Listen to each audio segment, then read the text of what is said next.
Salut à tous, donc je vais essayer de vous faire une petite vidéo rapide sur le logiciel d'application de téléphone que nous a parlé Benoît sur Photographeur Compagnon et entre autres donc sur la partie exposition équivalente et la correction avec les filtres ND.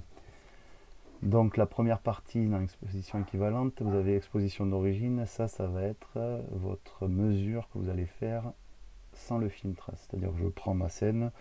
J'y donne les ISO que je vais utiliser, l'ouverture que j'ai envie d'utiliser, la vitesse pour l'instant peu importe, mais ça va nous calculer. On va trouver une vitesse pour avoir la bonne exposition.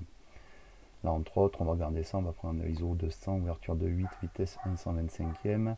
Ça fait une exposition, ça on en parlera plus tard, je ne vais pas rentrer dans les détails, mais à 9,97, qui correspond à peu près en termes d'extérieur à un coucher de soleil, à une heure dorée, une heure dorée plutôt on va dire.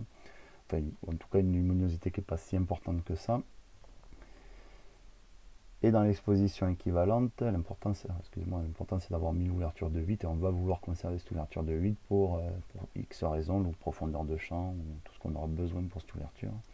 Dans l'exposition équivalente, on va aller y mettre les mêmes réglages dans un premier temps, donc 200, 2.8, 125, et on va toucher la vitesse pour dire ok, je veux garder mes réglages d'ISO et d'ouverture, mais je voudrais une photo où je vais faire une seconde de temps de pause pour avoir mon pause longue.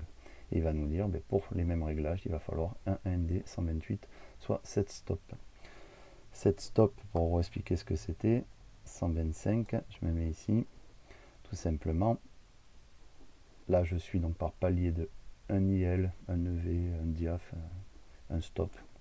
On peut parler, c'est toujours la même valeur. Pour 125, 160, on est à un stop. On a un cran, globalement. À 130, 2 crans. 115, 3 crans. Un huitième, 4 crans. Ainsi de suite. Vous avez compris l'idée. Une seconde, 7 crans.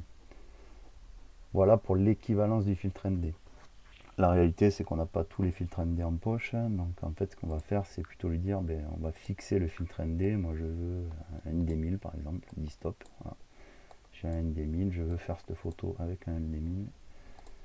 Combien de temps ça va me prendre? 8 secondes de temps de pause pour la même, mais d'accord, pour la même exposition que si j'avais pas mis de filtre avec ces réglages là. Voilà, désolé pour le son qui est pas très bon, je suis pas très bien équipé pour faire ça, mais j'espère que ça vous aura quand même aidé, et puis à bientôt.